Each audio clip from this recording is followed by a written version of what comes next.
Yeah. Okay, so Kavya, a cybersecurity enthusiastic, Kavya will explain how to protect our digital lives, cyber threats. Beware. You can start, Kavya. Thank you. Is the screen visible?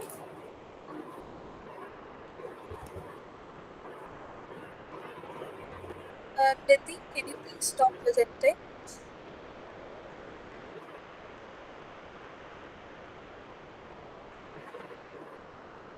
Now, Kavya, you can present.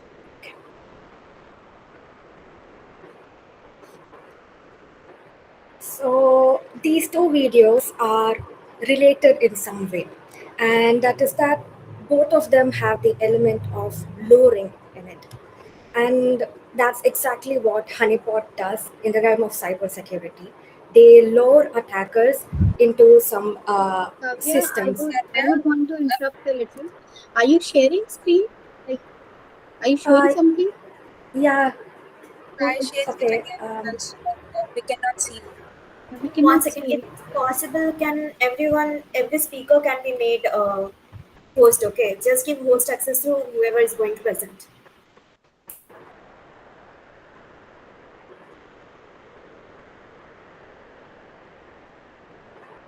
Kavya, try once again. Now, Kavya, you can present. Yeah, yeah. Okay, Continue, I'll Kavya. start from the.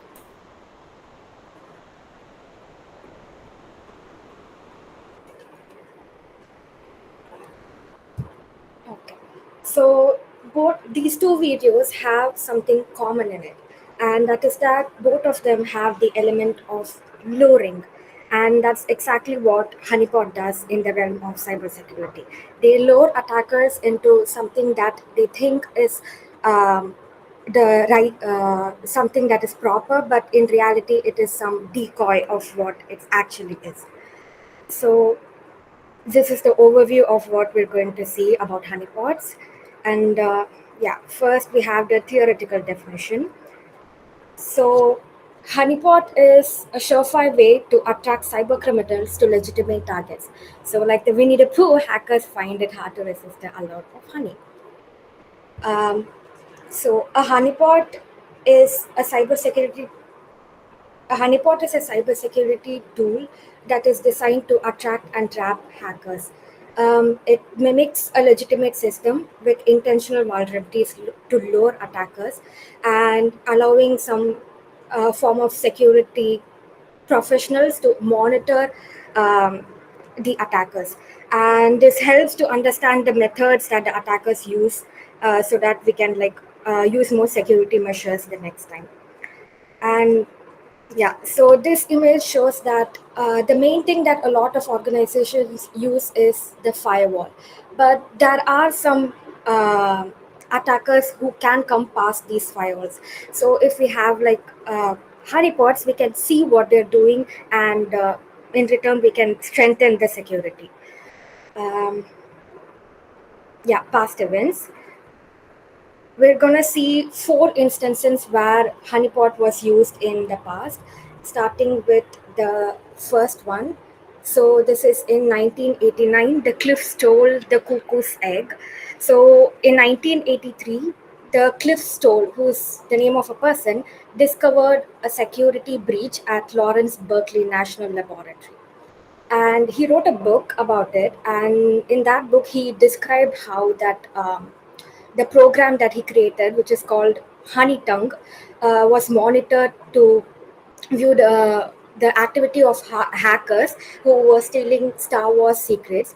And this was the first inspiration towards honeypots, but it's not really exactly considered honeypot, but just the inspiration for it. The next is in 1991, William Cheswick and Stephen Bolovin's An Evening with Buffer.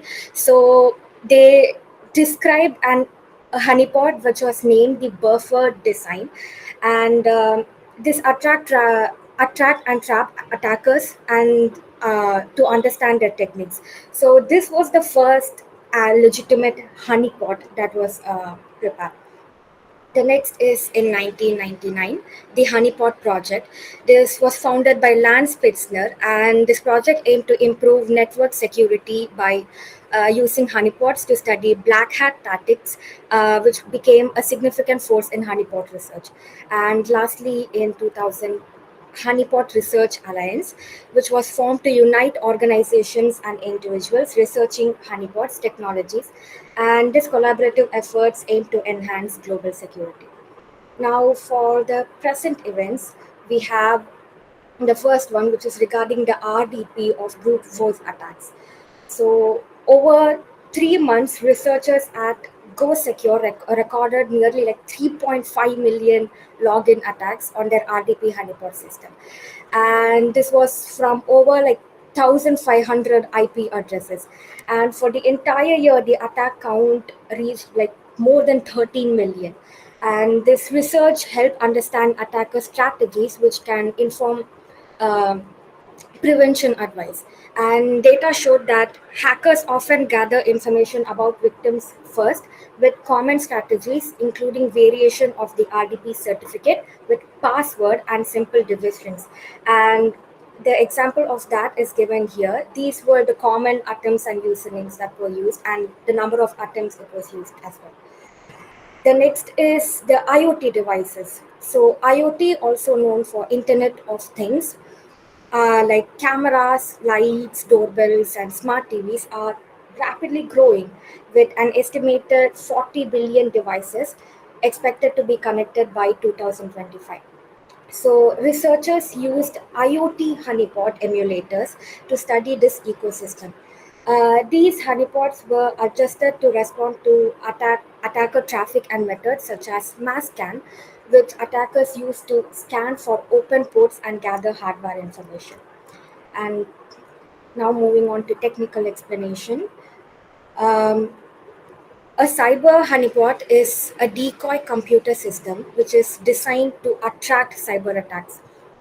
It mimics a real target to gather information on hackers and distract them from actual systems.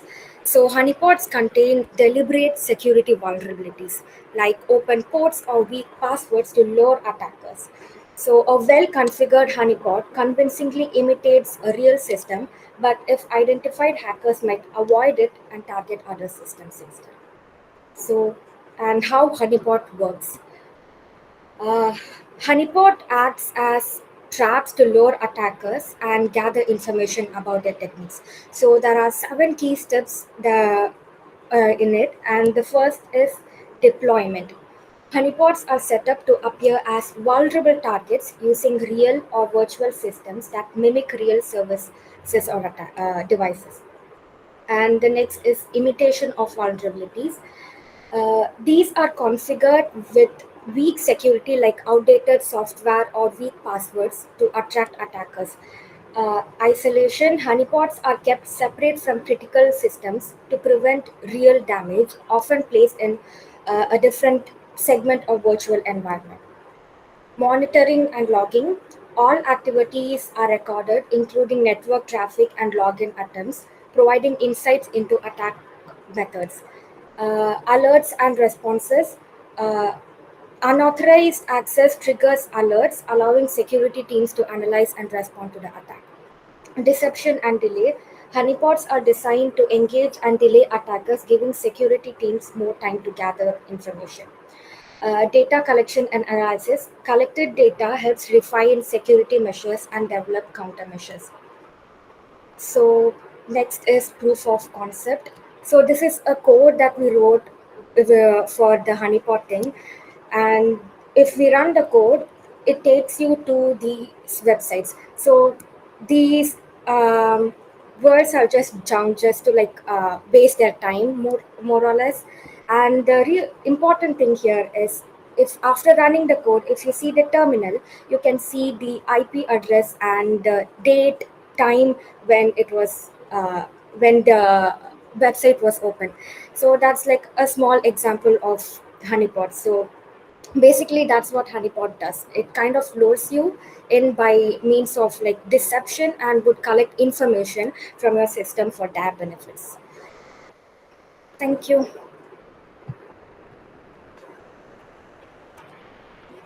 Well done, Kavya. That was really amazing.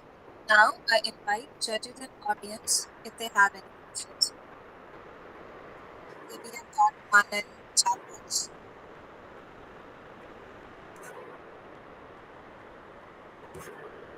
There were a few terms I could not get. What is RDP certificate? So in the cybersecurity realm, it's more like a company, I would say, and they're more renowned for doing these kinds of things. Yearly, they have like they'll do these sweep ups of what they think is more vulnerable, or like they'll give you like the top 10 stuff which your organization should be take care about and stuff like that. Great. Any other questions? Okay. How difficult is it to implement a honeypot? Well, we just gave an example of a simple honeypot. It's not really like hard to implement it, but at the same time, it's easier for if it's easy, the honeypot is easy to make, then it's easier to attack as well. So that's the thing. Next is, how do I call honeypot scam college India? Sorry? Okay, honeypot scam is not really like for individuals, it's more for organizations to get their data. So, and also another thing, I think maybe it's misunderstood. Honeypot is a good thing, which organizations like use. So it's more towards attackers and not really like an attack.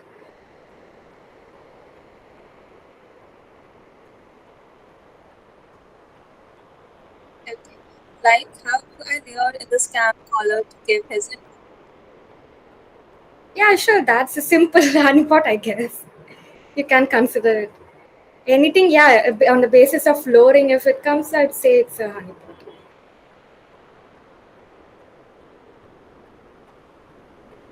Ask him about how give him an idea. Yes, he needs an idea. How you lower scam? Okay, so honeypot is a code that you use for attackers to get their how. So we have firewalls to protect all organizations, and there are some attackers who can come past the firewalls. So if you have a honeypot, then if they come past it, you'll know how. So it's not really about you using it for scam, it's just you get the information of them, and that's through coding.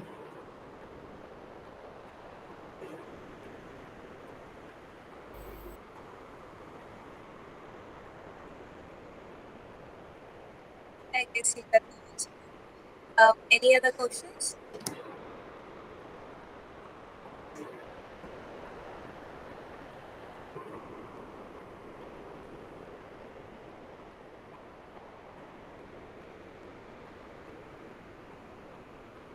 I don't think we have any more questions now. Thank you.